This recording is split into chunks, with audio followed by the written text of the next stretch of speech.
As the governor took the stage, he was greeted by thunderous applause and cheers. The atmosphere was festive, but the tension was palpable beneath the surface.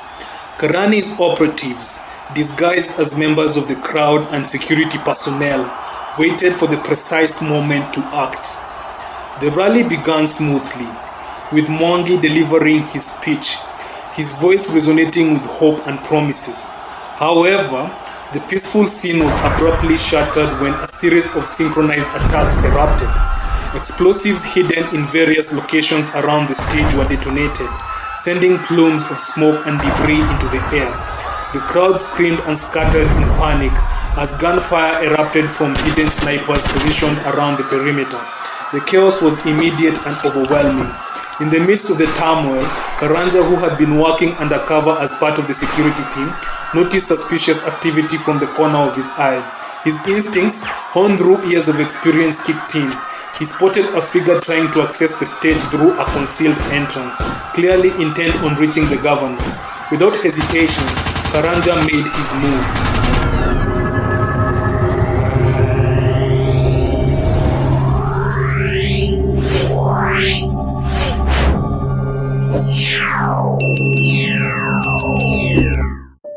Karanja was the adopted nephew of Governor Mwangi. When Karanja's parents died in a tragic accident when he was just a child, Mwangi took him in, raising him as his own. Over the years, Karanja had grown into a capable and trusted man, now serving as the head of security for the governor. Karanja was a city man through and through, having grown up in Nairobi. He was accustomed to the fast-paced, tech-savvy life of the capital. He didn't have time for the old-fashioned beliefs of his elders, particularly anything to do with superstition or witchcraft. But that didn't stop his uncle, Governor Mwangi, from trying to convince him otherwise. Governor Mwangi was a well-respected man in his 50s, the governor of Nairobi, and deeply rooted in tradition. His marriage to Akinyi, the daughter of Governor Odongo of Kisumu, was arranged for political purposes, meant to unite the Kikuyu and Luo communities. Though Mwangi respected the agreement, he was haunted by one thing: Akinyi's love. "She's young, Karanja, and I'm not. How can I be sure she'll love me?" Mwangi sighed one afternoon as he sat with Karanja in his office. The air was thick with the smell of freshly brewed tea, but the weight of his words was heavier. Karanja glanced at his uncle, trying to suppress a grin. "Uncle, you're overthinking this. It's a political marriage. Love is secondary. But I want her to feel something for me beyond politics," Mwangi said, leaning in conspiratorially. "That's why I've arranged for something extra, a love charm." Karanja raised an eyebrow, unsure if he'd heard his uncle correctly. A love charm? In 2024? He resisted the urge to roll his eyes but couldn't hide the smirk tugging at his lips. "A love charm, uncle? You don't really believe in that, do you?" Mwangi's expression remained serious. "This isn't something to joke about, Karanja. I've made arrangements. You'll be escorting Akinyi from Kisumu to Nairobi, and on the way you'll stop at a specific petrol station. The attendant there will give you a soda mixed with the charm. She'll drink it, and by the time she arrives here, she'll feel something for me." Karanja leaned back in his chair, stifling a laugh. It all sounded ridiculous. Love potions, charms, this was the kind of thing you heard in old folk tales. But despite his skepticism, Karanja didn't argue. He respected his uncle too much to question him, even though he thought that the whole thing was nonsense. "Fine, uncle," Karanja finally said, still not taking it seriously. "I'll do as you say." A few days later, Karanja made the trip to Kisumu to pick up Akinyi. She was a striking woman, poised and elegant, with a grace that belied her youth. As they exchanged pleasantries, Karanja couldn't help but think about the absurdity of his mission. A love potion? Really? He had grown up in the age of social media, smartphones and science. In his mind, people didn't fall in love because of some magical concoction. They fell in love through genuine connection. But still, out of respect for his uncle, he went along with the plan. The journey back to Nairobi was long, and Akinyi was mostly quiet, lost in her own thoughts. Karanja tried to make conversation, but the looming political marriage seemed to weigh heavily on her. She was aware of the alliance her marriage was meant to forge, and like Karanja, she understood the practical side of it. Love didn't seem to factor in. As they drove through the vast Kenyan landscape, Karanja spotted the petrol station his uncle had mentioned. It was small and nondescript, the kind of place you'd pass without a second thought. He pulled in, still amused by the absurdity of what was about to happen. An older man with withered skin and wise eyes approached the car. He seemed to know exactly who they were, greeting Karanja with a subtle nod. "Long journey, eh?" the attendant said. "Here, have something to drink. You'll need it." He handed Karanja 2 sodas, one for him and one for Akinyi. Karanja took the sodas, eyeing them with mild amusement. He popped the cap off of one and handed it to Akinyi, who accepted it with a grateful smile. But as he held the second soda, his skepticism kicked in. This was supposed to be the drink mixed with the love potion, the magic drink that would make Akinyi fall in love with his uncle. He shook his head in disbelief. "Cheers," Karanja muttered to himself, chuckling at the absurdity, and without a second thought, he drank it. That's when things took an unexpected turn. Karanja had assumed it was just an ordinary soda, but as they got back on the road, something strange started to happen. At first, it was subtle. His mind seemed to wander more toward Akinyi, who was quietly gazing out the window. The longer he drove, the more his thoughts lingered on her, on the curve of her smile, the depth of her eyes, the way her laughter had softened the quiet moments. He brushed it off as fatigue at first. It had been a long trip after all, but the feelings only grew stronger. Akinyi, who had been little more than a political responsibility hours earlier, suddenly felt closer, more alluring, and the chemistry between them was palpable. Karanja tried to shake the feeling, to focus on the road ahead, but no matter what he did, his thoughts kept on circling back to her. It wasn't just attraction, it was something deeper, something magnetic. Every glance exchanged between them seemed charged with an unspoken connection. Akinyi too seemed to notice the shift in the air, though she said nothing. She could feel Karanja's presence more intensely, as if some invisible thread was pulling them together. The love potion had worked, but it had worked on the wrong person. By the time they arrived in Nairobi, Karanja was in turmoil. He had always been loyal to his uncle, but now he was feeling something for Akinyi that he couldn't explain. Worse, Akinyi seemed to be drawn to him as well. They tried to maintain a professional distance, but the pull was too strong. Governor Mwangi, completely unaware of the unintended effects of the potion, welcomed them warmly. The wedding preparations went ahead and Akinyi smiled politely as plans unfolded around her. But her heart wasn't in it. Her mind and her heart were elsewhere, with Karanja. The days following the wedding were agonizing for Karanja. Every time he saw Akinyi, he had to fight the overwhelming desire to be near her. And she too found herself torn between her duty to the political alliance and the undeniable bond she shared with Karanja. It was a bond that they couldn't explain and one that they couldn't ignore. In the evenings when the governor was preoccupied with work or meetings, Karanja and Akinyi would sneak away to steal moments of intimacy. Their stolen kisses and tender embraces were filled with an exhilarating sense of danger. The thrill of possibly being discovered only heightened their desire for each other. They would meet in secluded parts of the governor's mansion, their hearts racing with the excitement of being caught. As they continued to meet in secret, their connection only deepened. It wasn't just the potion anymore. It was real. They were in love, but Karanja knew the consequences of their feelings. His uncle, the governor, could never know. But the political world in Nairobi was rife with rivals, and it wasn't long before Governor Mwangi's adversary, Karanja, began to catch wind of the affair. Karani had always been jealous of Governor Mwangi's power, and when he learned of Karanja and Akinyi's secret meetings, he knew he had found his opportunity to strike. One afternoon, Karani's spies snapped photos of Karanja and Akinyi in a quiet corner of a restaurant, their love all too clear.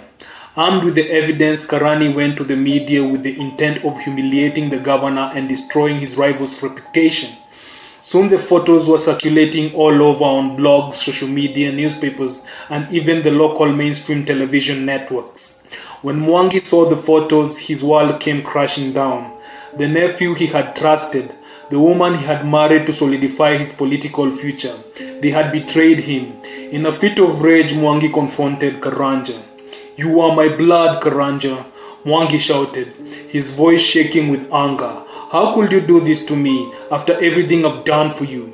Karanja's heart, heavy with guilt, tried to explain. "Uncle, it wasn't supposed to be this way. I never wanted to betray you. I didn't even believe in the love potion, but it happened. I love her." Mwangi, blinded by his fury, refused to listen. He banished Karanja from the city, ordering him never to return. In the months that followed, Karanja traveled across Kenya, taking on dangerous security contracts in remote areas. He gained fame as one of the toughest bodyguards in the country, but none of it mattered to him. His heart was still with Akinyi, and every day he thought of her, wondering if he would ever see her again. But soon, intelligence reached him. An assassination plot was underway, targeting his uncle during a political rally. Karanja, still loyal at heart, returned to Nairobi to stop the attack. Disguised, Karanja infiltrated the security detail on the day of the rally. The day of the political rally was bright and bustling, with thousands of Nairobians filling the streets to witness Governor Mwangi's speech. The air was electric with political fervor, and the city was abuzz with anticipation. Governor Mwangi, resilient and determined, was set to address his supporters from a grand stage set up in the heart of the city. The event was heavily guarded with security personnel stationed at every conceivable point. Unbeknownst to the governor, an intricate plot was brewing in the shadows. Karani, Mwangi's rival, had meticulously orchestrated the assassination attempt. He had managed to infiltrate the security details and plant his own operatives among the crowd. The plan was to create chaos and confusion, making it easy for his men to strike. As the governor took the stage, he was greeted by thunderous applause and cheers. The atmosphere was festive, but the tension was palpable beneath the surface. Karani's operatives, disguised as members of the crowd and security personnel, waited for the precise moment to act. The rally began smoothly, with Mwangi delivering his speech, his voice resonating with hope and promises. However, the peaceful scene was abruptly shattered when a series of synchronized attacks erupted. Explosives hidden in various locations around the stage were detonated, sending plumes of smoke and debris into the air. The crowd screamed and scattered in panic as gunfire erupted from hidden snipers positioned around the perimeter. The chaos was immediate and overwhelming. In the midst of the turmoil, Karanja, who had been working undercover as part of the security team, noticed suspicious activity from the corner of his eye. His instincts, honed through years of experience, kicked in. He spotted a figure trying to access the stage through a concealed entrance, clearly intent on reaching the governor. Without hesitation, Karanja made his move. Navigating through the smoke and chaos, Karanja confronted the attacker. A tense struggle ensuing as they fought for control. With swift precision, Karanja subdued the assailant and disarmed him, but the danger was far from over. The remaining operatives, having witnessed their comrades' failure, intensified their assault. Karanja, realizing the gravity of the situation, acted with unparalleled bravery. He darted through the crowd, rescuing injured civilians and directing them to safety. His focus never wavered from his primary goal, protecting Governor Mwangi. He reached the governor, who was trying to regroup with his remaining security detail amidst the mayhem. Just as Karanja was about to escort Mwangi to safety, another group of attackers emerged. targeting the governor with renewed ferocity. Karanja, driven by fierce loyalty and selfless courage, threw himself in front of the governor, shielding him from a barrage of bullets. He fought valiantly, his actions a blur of skill and determination as he took down multiple assailants. In the midst of battle, Karanja was struck by a fatal wound. His strength began to wane, but he continued to fight, determined to ensure Mwangi's safety. Despite his injuries, he managed to lead the governor to a secure location where Mwangi's remaining guards could ensure his protection. As the last of the attackers was subdued and the area began to calm, Karanja collapsed, his life ebbing away. His final moments were spent in a haze of pain and exhaustion. He sent a desperate message to Akinyi, hoping to see her one last time, but it was intercepted by Karani's agents, who twisted his words to keep her away by telling Akinyi that Karanja had moved on and no longer loved her. Heartbroken, Akinyi believed the lie and didn't come. Karanja died thinking that Akinyi had probably forgotten about him.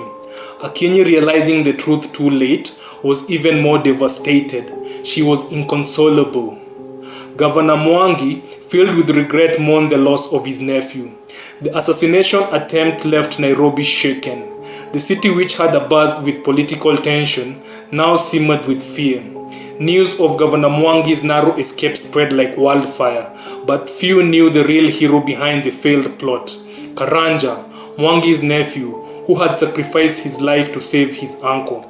Governor Mwangi, still reeling from the shock, was rushed to hospital for minor injuries. As he recovered in his private suite, surrounded by the government official and security personnel, his mind couldn't rest. Karanja was dead, his nephew, the man who had betrayed him, yet also the one who had saved him from certain death. It was an unbearable mix of emotions. Mwangi had never felt such deep loss. His thoughts turned to Akinyi, the young woman who had unknowingly been caught between two men. Akinyi, who was meant to secure a political alliance, but instead had fallen in love with Karanja, was now grieving alone. Meanwhile, Karani, the ambitious adversary who had orchestrated the assassination attempt, was planning his next move. His initial plan to discredit Mwangi using the affair between Karanja and Akinyi had foiled by Karanja's heroism. He hadn't expected the young man to sacrifice himself. Now, with Karanja dead, Karani shifted his focus. His next goal was to ensure that Governor Mwangi would never recover from this blow. He would spread rumors of corruption, drive a wedge between Mwangi and his political allies, and seize the governorship himself. But word of Karanja's bravery began to spread, and it became clear that the young man had died a hero. Despite the scandal of his love for Akinyi, the people of Nairobi were moved by his sacrifice. Mwangi, deeply shaken by the loss, could no longer bring himself to hold anger toward his nephew. Days after the assassination attempt, Mwangi called for Akinyi to meet him. She had been staying in Kisumu, mourning the loss of Karanja in solitude. When she entered the governor's office, she looked pale and thin, her grief clearly taking a toll on her. Akinyi, Mwangi said softly, his voice filled with regret, "I know the truth now. Karanja loved you.